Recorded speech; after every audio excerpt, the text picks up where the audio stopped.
Here we are. Ed's on. Steve's on. Steve, how are you? Excellent. Ed, how are you? We're doing fine. Thank you. Beautiful. I'm on a short visit today. I'll give you a half hour. I could use, so guys, we're wrapping up the design of this thing. It's like a pound, 50 plus pages. And I've been collaborating with a couple of people in the community. Is that me? Yeah, you got an echo. So do you. What the? I don't even know what microphone I'm on. Joe, is that you? Yeah, it was your, Joe, that's weird. I don't know why it's causing, maybe the microphone too close to the speaker. I don't know. I'm going to make sure. Can you guys hear me okay? Oh, I'm on the iMac. Okay, cool. Can you hear fine? 3 microphones here. So, but finishing up this deep analysis data, which is strategic capacity and business value planning data to fuel the planning. I've been using a case from one of our own, and it's pretty cool. It's pretty cool. He's happy with it, which is important. And by the way, guys, we're going to be announcing the growth driver of the year. That person does not yet know that they are growth driver of the year, but we're going to be announcing that here, and I'm excited. It'll be a virtual. Maybe we'll do it on the coffee Klatsch. Yeah, a lot of things going on. I just basically lost a week and a half, so in a little bit of a hurry up offense on a few issues. But like I said, the senior leadership alignment report is being coded now. I expect to have this screen behave. I expect to have that finished here shortly. And then we will code this month. And then circle back and work on little nits or reference here. We're going to go through wherever there's a presentation of value. We're going to explain, okay, the value is calculated based on revenue or net income, EBITDA. I know I use those interchangeably and I shouldn't, but anyway, it's because CEOs don't use the term and we don't want to talk over them. Anyway, we've got a bunch of great stuff coming. Yeah. And that'll be the end of the year. Just screaming up at us. How did everybody have a good Thanksgiving? Spend time with family? I had surgery for Thanksgiving. So Fun. I was sick as a dog for Thanksgiving. I actually recovered enough to function and have fun on kind of Wednesday afternoon. The antibiotics started really kicking in. But I'm sorry, Steve, you okay? Yeah, I'm still on some pain meds that might help with my lucidity. Cool. And is this related to the boot? Yeah. Okay. I'm sorry. Is what it is. Yeah, I've got a question for Ed before he takes off. Question I've been fire away. wondering about for 3 coffee Klatches ago, Ed. But when you're doing your evaluation, how much do you take into account growth drive issues? Probably about 20 to 30%. Okay. Does that go directly to company specific risk? Yeah, when I factor it in, I look at the company specific risk, but also when I'm looking at a DCF and I'm looking at the 3-year or 5-year projection and doing a DCF on that as one of the alternatives of valuation approaches that I have to consider. I have to look at how reasonable is their growth pattern. And one I just finished that I had done in 20, I turned out to be like 25% underestimating what they would do in 4 years in growth. And so when I came back to look at them this year, and they needed a new update, I asked the controller that they brought in effective like February of this year, if they could put their heads together. And I put mine in, did a DCF on my model. We were within $10,000 in the first year. And by the end of the 5-year period, I was like $28,000 higher than their projections. So all I can say is with experience, you can get pretty good at knowing how growth will flatten or slow down. as they start to get into a mature position in whatever industry they happen to be in, and especially if it's locational specific. So Ed, just a further question. So here's a technical term, play with the discount rate based upon what growth drive is telling you? Yes. Okay. Yeah. What I do is I look at what company specific risk would that industry have, and then I look at the performance of the company and say, are they better or worse than what the industry data for company specific would be for that NAICS code? And NAICS code is often only on the first 2 digits. So they're getting 2-digit in the industry estimation of what's going on. And therefore I evaluate against that projected number. It's interesting, in the lab, so to speak, we're playing with imputing a discount rate based on strategic capacity, and it's pretty good. So when we roll out our DCF module, we'll be able to have several looks at value, and we can have an industry, a lot of tools. Let's take Profit Sense uses a constant, right? And if memory serves, it's 12 or 14% discount rate, right? They just use it as a constant. And we can tighten that up based on strategic capacity. And by the way, strategic capacity, TM, thank you, U.S. Patent and Trademark Office. So I think the one thing, George, when you're doing your DCF in your model that Steve would probably appreciate, and that is the market approach may generate a higher value than the DCF almost every time. And what's unique about it, though, is our growth drive really puts it into the perspective of the market approach. Yes. So when you have the DCF and the growth drive projection, you're really getting a hands-on, if you will, 2 pillars of what's the optimal, and that's where might you be right now, such that if you want to hit the optimal, you're going to have to do some improvements. You know what's fascinating, Ed? I thoroughly agree. Why have we been friends for below this long time? What I love about that perspective is if we think about an internal transfer, and the fact that discounted cash flow dictates the price, right? More often than not, generally, whatever. But discounted cash flow dictates the price because the seller is often generally holding the note. But the seller, who is now also the bank, cares deeply about predictable profits and cash flow and sustainable growth that's going to at least outpace inflation. And because if that growth doesn't outpace inflation, bad things happen. Good morning, Larry. So if we link strategic capacity and DCF, and we look at internal transfers, which is the majority of business transfers, right? We're starting to be able to give the seller and the buyer, the seller is making a much more informed decision, and the buyer is making so that the level of confidence in the transaction is much higher because we've added the component of strategic capacity, right? And yeah. Hey, Larry, how are you, man? I'm very good. Does that make any feathers on his back? So he must be got rid of all the turkey. Sydney and I have vowed to never cook a turkey again. And next year, I think I'm going to do leg of lamb, something, steak.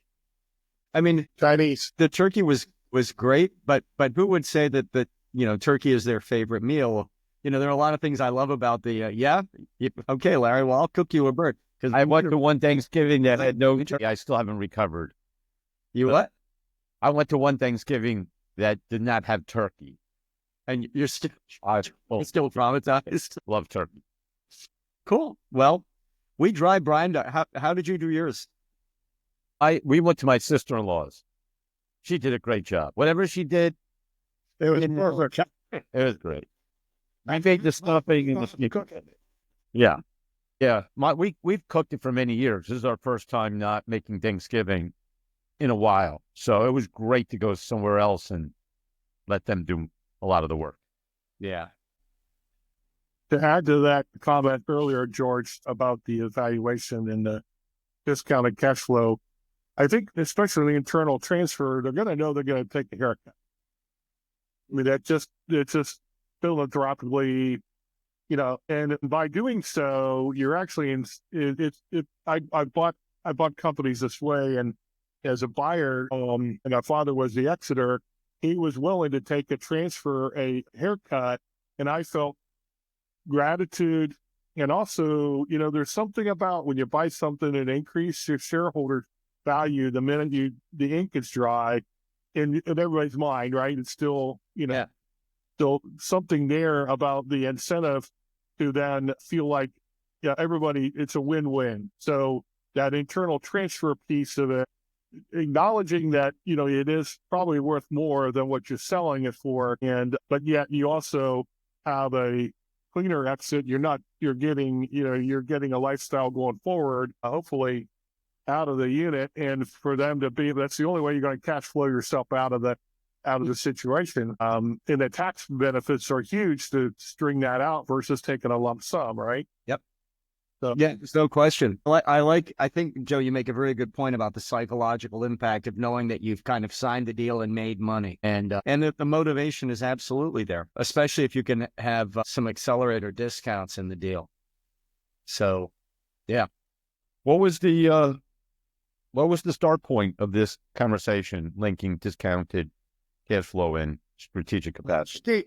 Steve asked the question, when I look at a DCF and that, how do I factor in the strategic capacity? And so the concern I said, is that I look at the company's specific risk as provided by the research data, and then I evaluate how well the company that I'm working with, how they've performed compared to what the industry's data is showing.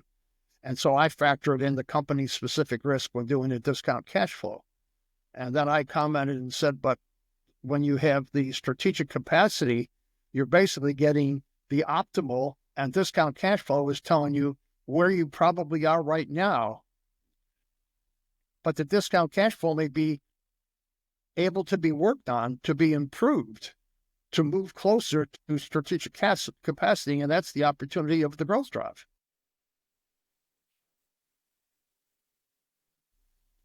I know for a marketing person, that's a little challenging that I have to think about all of that. Well, it's funny you're saying that, because as I was listening, George, to you when I got on call late, is how do you position this conversation with a prospect that this is something they need? And it's almost like matching up where they are in some continuum in their mind of their business, from a growth mindset to a 5-year out mindset to a closer to transition mindset, and how to take what this conversation, how it took shape, and know how to position it in a way that resonates for them to say, I don't understand all of this, but I need this. So I don't know what I'm talking about, but I have an introduction for you, Steve. By the way, remind me. okay. Someone else that doesn't know what they're talking about. Excellent. Now, so I don't recall all of the details of what you're developing, George. That's what I don't know what I'm talking about.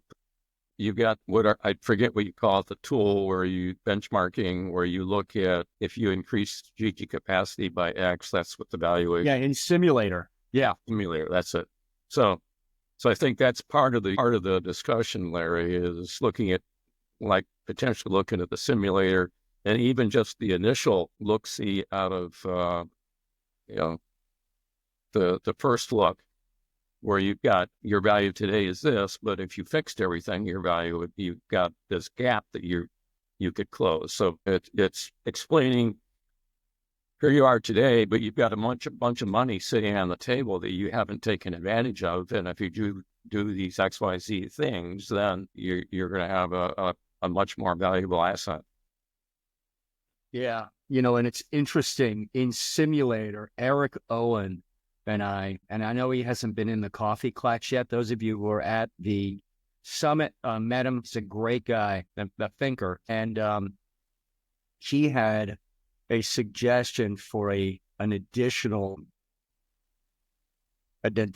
graphic in Simulator that is terrific. And in fact, if you look at when you go into Simulator, you have two tabs, and in the strategic capacity tab, we're going to take that up a notch and make it much more useful and have it report some really cool, just a straight grid what if. And I'd be happy to show you guys, get your thoughts if you'd like. But it was a really good idea and easy to implement. I'd like. You would? Okay. Now it's one out. Why not? Here we go. Click here, sheets. Okay, now I have to find it. Didn't you and it used to be a vaudeville act? Yes. Yeah, usually when George says, I don't know where it is, I said, well, that's usually what happens when I put data into my computer. I don't know where it is, but then when I print it, it comes out there. I don't know why it comes out. When I put it in, I don't see it, but it comes out in good time. Did I call it though? Like I say, I equate that to my experience in Cincinnati for Thanksgiving. There turned out to be there's only 8 of us for dinner, but we had a 25-pound turkey and a 15-pound ham. That's covered you. So the benefit I had is that I brought home about 5 pounds of turkey, gave it to my sister-in-law, so she had turkey because her son and where they were for Thanksgiving, he doesn't eat meat. They ended up getting a turkey dinner from Bob Evans type of thing, and he's a seafood person, so they got salmon for him, but there's no leftovers. That's a beautiful thing. Here, no zoom. I don't want you bigger. I want you out of my hair. Boom. Okay. Can you see my screen? Yes. It's funny, Ed. My sons used to face 4 turkeys, and mine was the first one to go. And we started making paella with my boys because it has the seafood, the chicken, the sausage, and that was our tradition for several years. Larry's like, paella. Turkey. I'm fine without a turkey, man. So here was Eric's idea. What if we were able to put in change 2 numbers, right? We have our current strategic capacity and our current revenue or net income, depending on the industry, right? Hold from level 1 or level 2 as appropriate. And then it'll say this was pulled from level 2.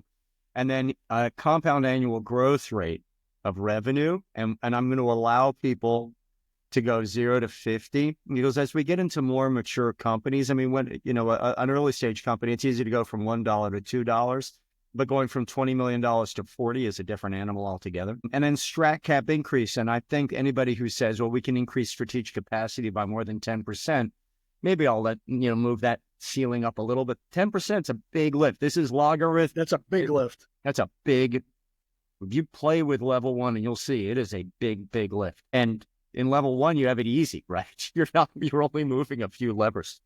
Here we can do, these are our inputs, our drivers.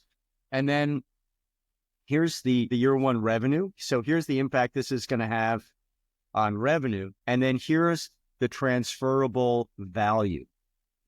Okay. And it allows us to say, okay, so if we start playing with these numbers, and here's the impact we're having on value, right? We're going up. This is actually 46% increase. This is 114% increase. So what does this look like? And I haven't checked my math, so forgive me if the percentages are off, but you get the concept, be able to communicate to the client like, okay, well, here's if your strategic capacity stays where it is, but as we increase strategic capacity, if you are able to do these. Now in Simulator, there's a chart that does this. However, the chart is fixed, meaning that this is a fixed number. And I think that's important. That's why I'm not going to change that chart.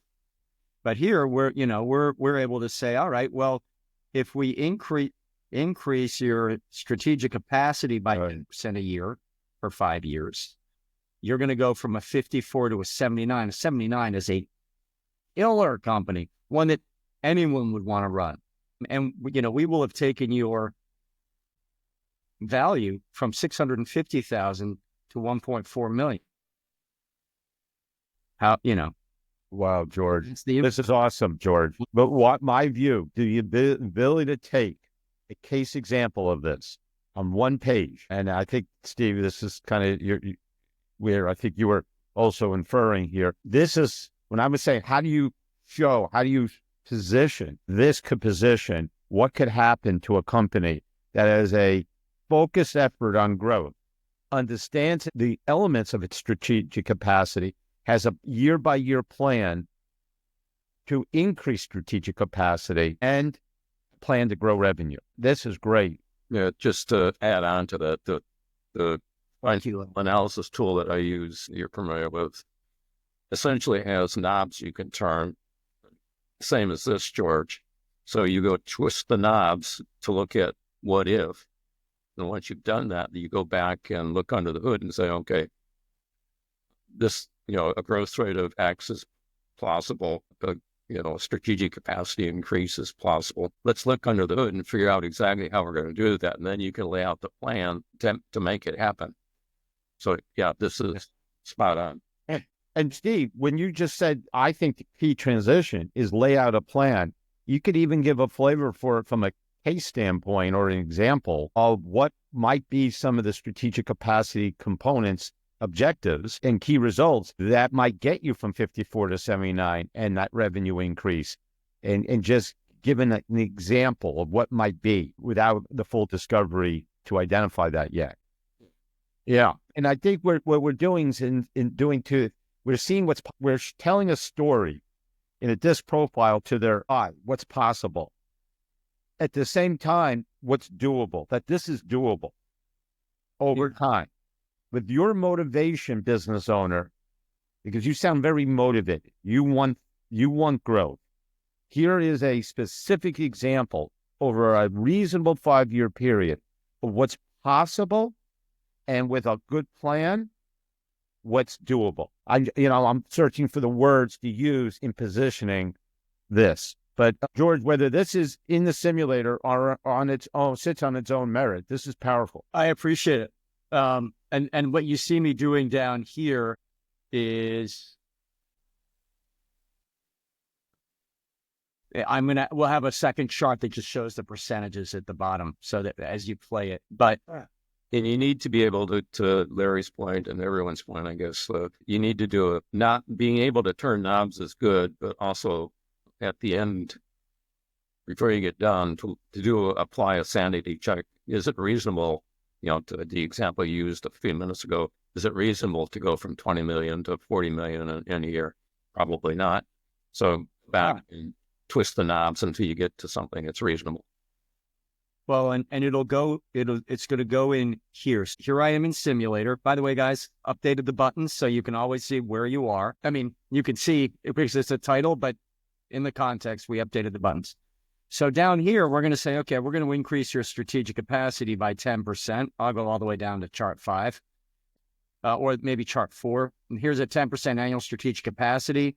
And here's where your current growth rate, your industry, let's see, you're underperforming. And then you said you're going to grow at, I think 20% in this case. This is where you would be. And this is what is going to change. If we go up to the top, now there 10% is static. If we go up to the top, what the chart I just showed you, we're going to add the ability to change some variables in this top part. And maybe I'll actually put it as a third tab that'll have this information, and we'll of course perhaps bring into some of the reports. But this is all, how do we communicate? How do we educate the client? Show them the impact of taking action. And you can imagine if we start tying a conversation together that has your this number driving this number, right? Now imagine having another pro forma down here that starts tying these together. And that's, the software will always evolve. This is stuff that you guys could do in an Excel spreadsheet in moments, but imagine what this will look like with another, okay, well, now let's go from this pro forma to the possible and pull it straight in. It's going to be cool. I don't want to overcomplicate, So over time, as we work with this, we're going to streamline how the data is presented or improve. But right now, you guys are using it and loving it. So thank you. Yeah, I think the key thing, George, is all of this stuff, data is good, but you need to make the data actionable. So if you can tie it back to specific actions that can be taken to make, what you want to have happen, then life is good. Execute guidance. Yep. Execute guidance. Make it actionable. Here it is. And this is all embedded in 90. Right now, we are planning on making 90 available to the outside world, to anyone who is a Growth Drive subscriber at either the biz dev, the discovery, and the growth driver, the full levels. Yeah. With that, isn't there training on that or a review this Thursday? Yeah, I'm going to be getting in touch with our friends at 90 this morning. Okay, I might be available for that if you could put me down. Awesome. Yeah, we have a lot of people. The cohort, it's going to be we're going to have some fun, guys. Because I don't have an invite for it. But you do not yet. No, that's correct. I lost a week. I was not functional, which never happens. But I was in bed. It was unbelievable. I'm laughing because it just never happens to me. GI or other virus? No, I had. I think it was an infection from. I've got oral surgery going on. Right. Dentist really effed up, and I'm whatever. Or you can just move on with your life. I choose B, but anyway. So I think I had an infection. I started taking amoxicillin within hours. Within a couple of doses, I was already markedly better, and and I get to go back under the knife on Friday. Hey, make sure you ask for the same bug. Yeah, right. Guys, there's so much. We're going to have a great year next year. This year was a tremendous year. Thank you very much. And more to come. By the way, I'll say it again, please. 2 things. Many of you have already clicked on the calendar invite for next year's summit. Please bring one person. And if we just do that, we will have, 80 people at our summit. There's just a lot of really cool stuff going on that I'm not really at liberty to talk about, but we're going to have a tremendous summit, and we're going to do we're going to have a tremendous summit. So we'll have a big year next year as a community, bringing in some some cool stuff happening. What else, guys? Ed, I know it's a little after 10. I know you have. Yeah, I'm going to have to sign out. I got to get over for 11 o'clock root canal. So wow. Speaking of, so I'm dying to be there for this. Yeah, right. Maybe you could ask for a bug too, Ed. I'll tell you what. I'll trade you your root canal for my procedure. It's that time of the year. Everything falls apart in the cold weather. Yeah, that's right. All right, again, thanks. Have a great day. Good luck, Ed. Thanks. Take care. Bye. Guys, anything else you want to cover? No, that was really good, George. That in the original chart that does something similar. That is, hold on, get the name right, because you're right, Steve. Sometimes it's the range of value report. Yeah. That uses multiple. Yeah, go to a range of value report. Here we'll actually go here. So here it is in level 2. This report right here. Yeah. So this is strategic capacity with growth, value and growth that is combined defining strategic capacity. Yeah. Which can be a little tricky in the sense of you're not using strategic capacity directly.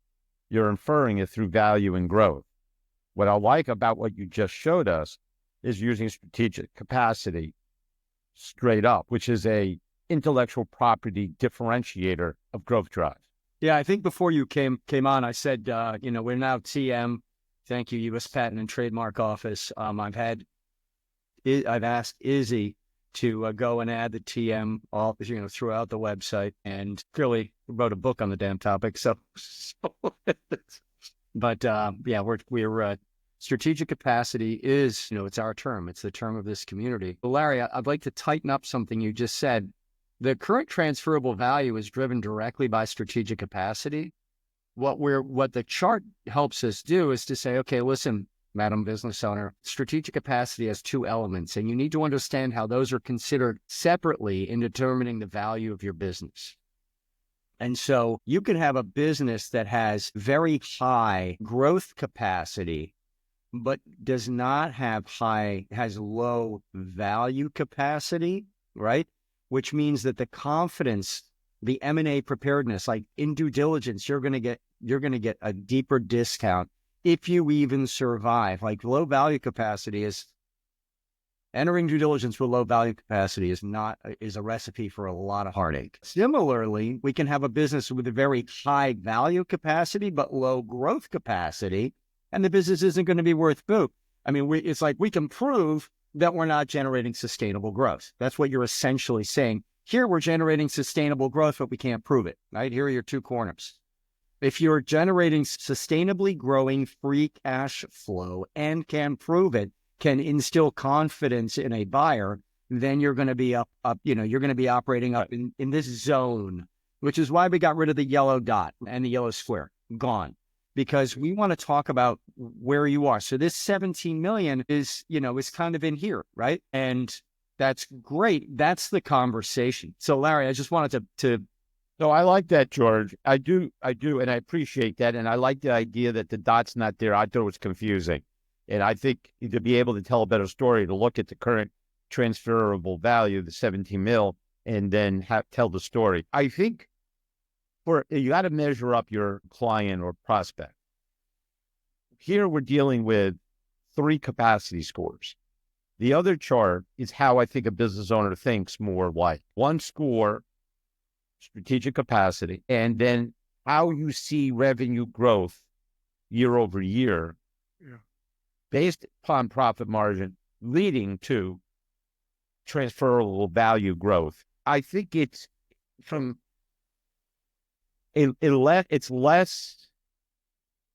more tangible, what you showed, and less numeric. Yeah. See, I think business owners would resonate, especially that it has a year over year growth. They think in terms of years, and then by having strategic capacity, you can then explain value in growth. Go to the other chart, but there's something that resonates with me on this that lines up better to how a business owner who's interested in this thinks. Steve or Joe? Yeah, you get an internal something new. Well, Joe is figuring that out. If I could make your life more difficult, George, I could see a scenario where I might want to be able to calculate revenue growth separately on another tool, and then come back and put those revenue values into this tool to see how things sugar off. Are you going to have a 5-year compound annual growth rate? I mean, 10%, by the way, is compound is in my financial analysis tool. I can come up with revenue growth for 5 years. So I use that tool to come up with my expected revenue growth. And I take those numbers and somehow plug them into this tool. What's interesting, Steve, is so I'm very careful. So part of our design philosophy is to say this is a CEO tool, not a CFO tool. And you are deeply into the CFO world. And I think that's absolutely right and appropriate. So my suggestion would be, if you're a business advisor, don't try to become a CFO, right? Don't get into financial modeling. You can get some software that's going to make you armed and dangerous, but, kind of beware of sophomoric knowledge of financial modeling, because your client is going to be, if you start giving them that kind of data, they're going to rely on you, and as they should. This is a great time to say, hey, we've put in 10% here.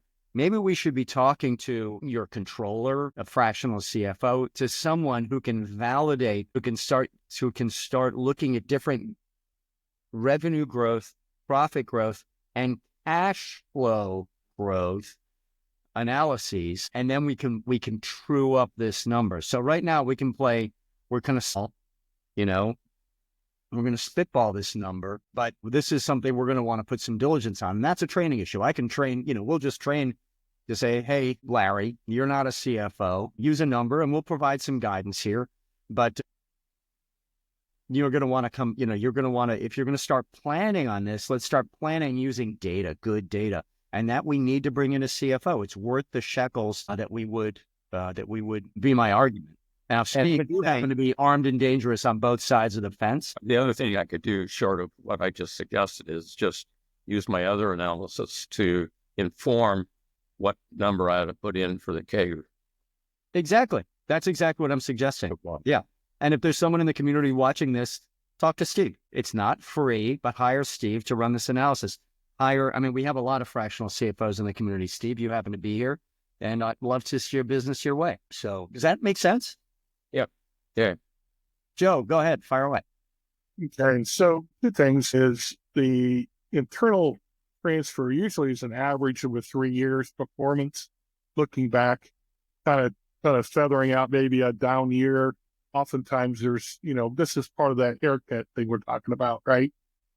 Oftentimes, obviously, we're trying to deal with a linear world that's not linear. And then the other question is, how much is it going to cost me for that revenue growth, right? Going from 2.2 to 2.9 or 1.2 to 1.3.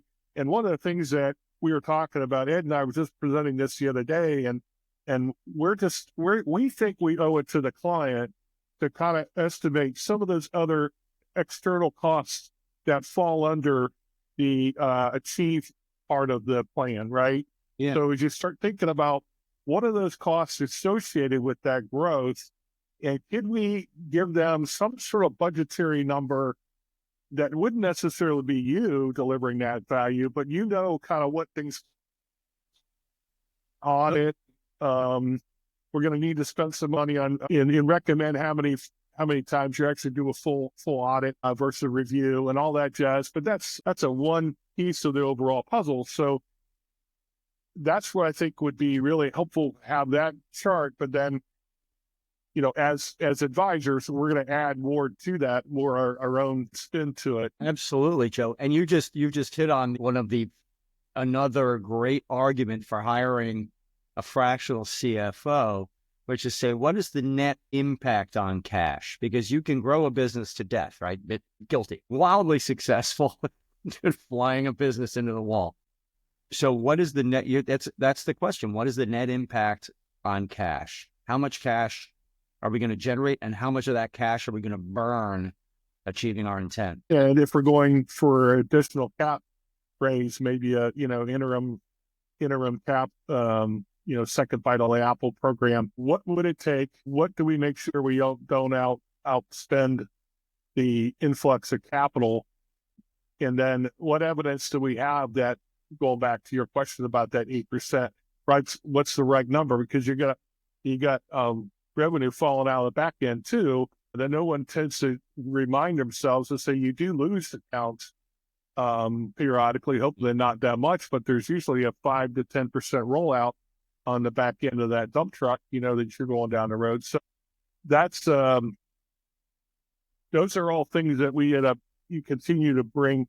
It was suggested to us by a CPA guy saying, hey, could you drive value just by having some budgetary numbers associated with that growth? And what's interesting is the conversation you're having, Joe, is the reason that CPAs are taking it in the shorts a little bit from clients, because clients are starting to ask more sophisticated questions, and while they love paying minimal taxes, they're also increasing their awareness of good financial modeling and stewardship. And when we change our perspective and start talking about the capitalization of the business and the required capitalization and recapitalization, et cetera, it's a critical conversation to have. on a weekly basis, here I am inside 90, inside the growth drive iteration, the growth drive methodology inside 90, monitoring cash flow week after week after week.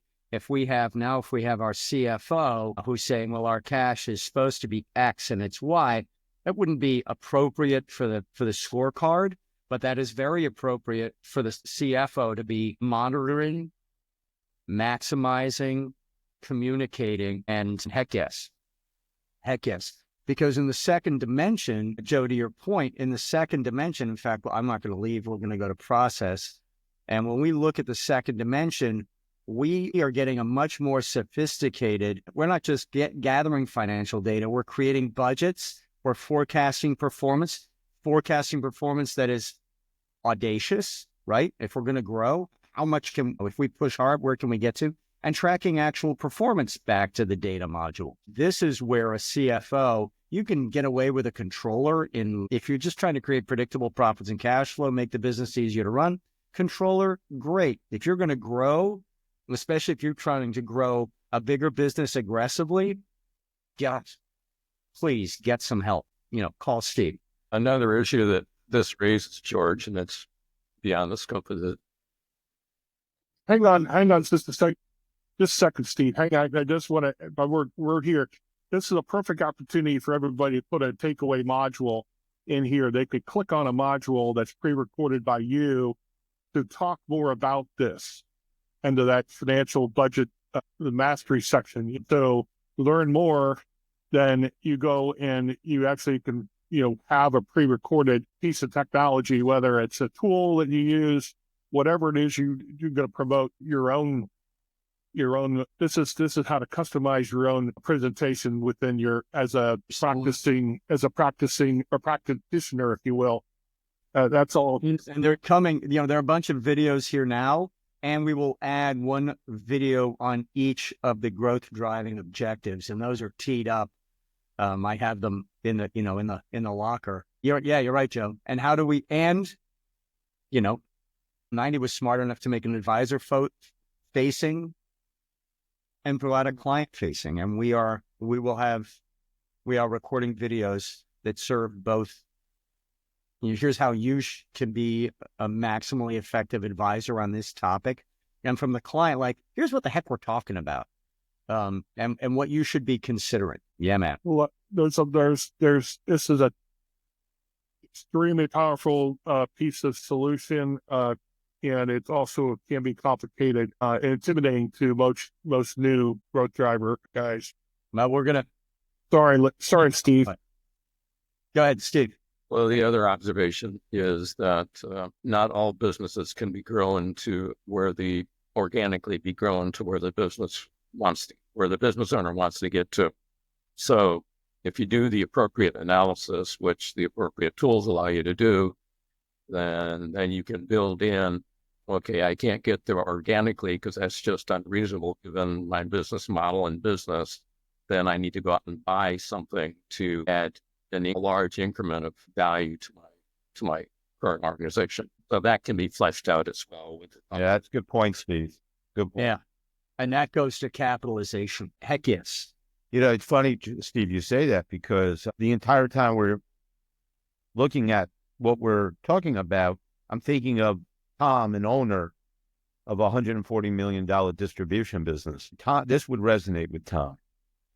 But Tom didn't build it organically with one warehouse built it by buying, after his initial, buying 6 more distribution companies and their warehouses. And at some point, that stops. And he has to now grow organically. And that's when it gets difficult for him. Because now the strain, he's in my peer group, CEO peer group that I run. The strain is, I don't know if I have the right people to do that. Thank God he's asking that question, right? I mean, there's no judgment. Having been on the receiving side, and luckily I was able to step up and keep my job. But what do we say, Larry? What got you here might not get you there. And that is it is a if your client asks that question, you should take a deep breath and thank the angels, because that means that their brain, I mean, how do you view that question, Larry? I'm sorry, I'm busy. Oh, no, it's what he posed to the CEO peer group, including his role in leading the company moving forward. And this is what we talk about. But now what I'm thinking of is, because I don't have a lot of clients that their expectation of me is doing what we're looking at here. I have about 2 right now, maybe 3 that I think this would fit. But Tom's the biggest at 140 million. And 2, I think he needs this Clarity 2, not just Clarity 1, he's done. He needs Clarity 2 and the simulator to really put together some strategic thoughts on what's possible and where he should emphasize his growth, what he needs to get better at. And he already knows some of it already. Does he have the right leadership team? Does he have the right presence in certain markets? But this would be very helpful for him, because he said to the group, but one more, our December, in 2 weeks from yesterday, our December peer group he asked for extra time. And so that extra time is a deep dive in his business and his role in that business as owner. So this, I think, is a feeder to help prepare him for our next CEO peer group. Anyway, I'm trying to fix, and I think, Steve, this is something you do a lot of, and Joe, maybe you, I think, as well. How does all this get used? How do we pick either the right prospect or right client and position it? And in the last hour, that's where I'm really focused on. I'm pretty biased, Larry, but I think the deep dive and simulator it's more data, and that's exactly what this particular client you're talking about needs. Yes. I agree with you. I agree. I didn't know that until coming into this call. And this last hour really helped me. Thanks. You're right, Steve. I love this. I have to scoop, but I'm going to keep it going, because when you start, Larry, I'm going to share, I love this case. I'm going to share one more thing with you, if I might, is get our pictures out of the way, Clarity Level 2. So with your client, as you're having this conversation, Larry, would it be helpful? I'm going to click on the leadership report. Would it be helpful to say, okay, let's stop and let's think of this business, forget the people.